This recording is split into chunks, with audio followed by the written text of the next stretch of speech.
What is up, guys? This is my 2009 BMW 335i powered by the N54 engine. So, looking at it, I mean, it looks like a stock 335i silver with the sport package. Nothing at all on the outside to give it away that it's not stock. We've got the stock 18-inch sport wheels. Up in the front, we have a black kidney grille, so that's the only exterior modification this car has. Well, that and my Lux LED angel eyes. But this car is not stock, so today I want to take this opportunity to go over all the modifications that I've done to my 2009 335i. So my 2009 335i is what people would call in the N54 community full bolt-on. So that means that I have intakes, downpipes, intercooler, and a tune. I also, in addition to that, have a charge pipe from BRSF. So let me talk about each one of those modifications. So actually, when I bought this car, it came with BMS dual cone intakes already on it. I replaced them anyway with new filters just because the old ones were pretty dirty. So I went ahead and did that. I first immediately got the VRSF charge pipe because these cars are known to blow their charge pipe straight off the throttle body, and I just didn't want to be stuck in limp mode, you know, possibly far away from home.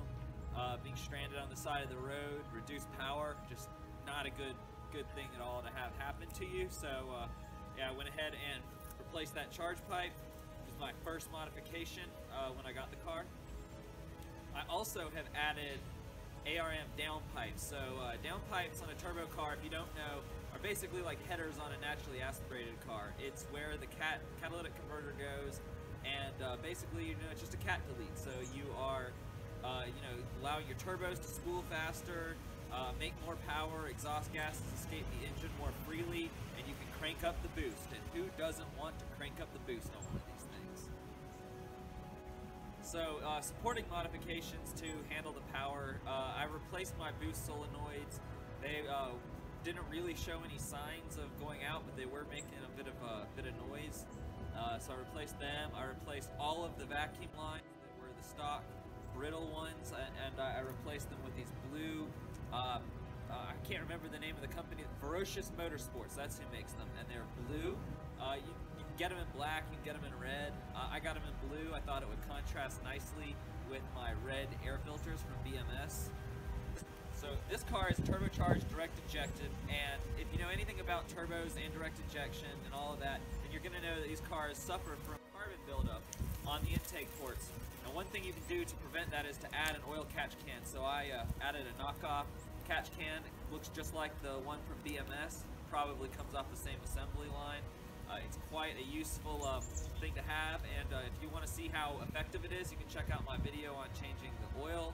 You actually see just, you know, how much it caught in about 5,000 miles. It's quite a little bit. It's pretty neat.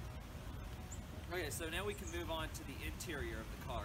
So I added a red push button start because we all know that red push buttons, you know, you go even faster if you have a red push button. About 15 wheel horsepower. Ask any Civic owner, tell you the same thing.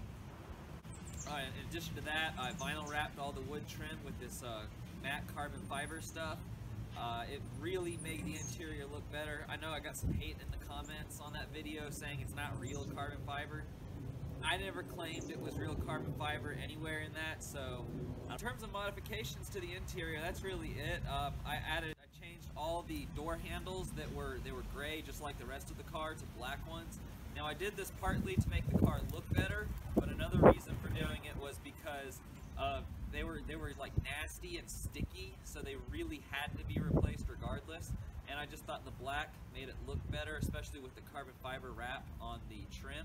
Just kind of complements nicely together, I think. So quite happy with that, really.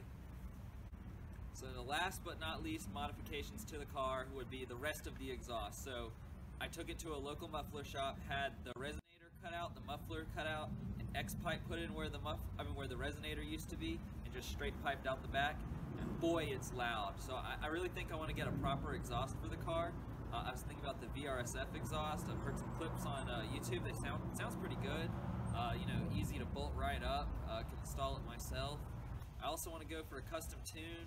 There's a lot of stuff I want to do to this car. I also, you know, want to make it handle like it's on rails, so that would involve getting like the M3 steering rack, solid subframe bushings for the rear, a diff brace, M3 control arms, you know, all of that stuff, sway bars, the end links, all that stuff. So, you know, let me know what you think in the comments, what I should do next. And subscribe to the channel if you're new. And also, guys, if you made it this far to the end, in my next video, there's going to be another turbo BMW. A member of my family, close member of my family, bought a turbo BMW, not an N54, and I think you guys might like to have a look at that. So yeah, stay tuned for that one, and I will see you in the next one. Thank you guys so much for watching. Also, a few mods that I forgot where I have a Cal Delete. So these are BMS Cal Delete filters. So they replace the cabin filter that sits on the cowl and just directly insert into the slots, allowing for more coolant and a little bit of weight reduction. But I don't think that anybody does this for weight reduction, probably just for ease of access and possibly cooling. And then I also have OEM VW, Audi, Porsche diverter valves that are venting to atmosphere. And then I just have the spots on the inlets plugged. Now these are rated to hold, I think it's either 33 or 35 pounds of boost. Either way, it's a lot more pounds of boost than I'm running, so they are good and they make a nice sound. So you can check out the video on that if you're interested in this modification.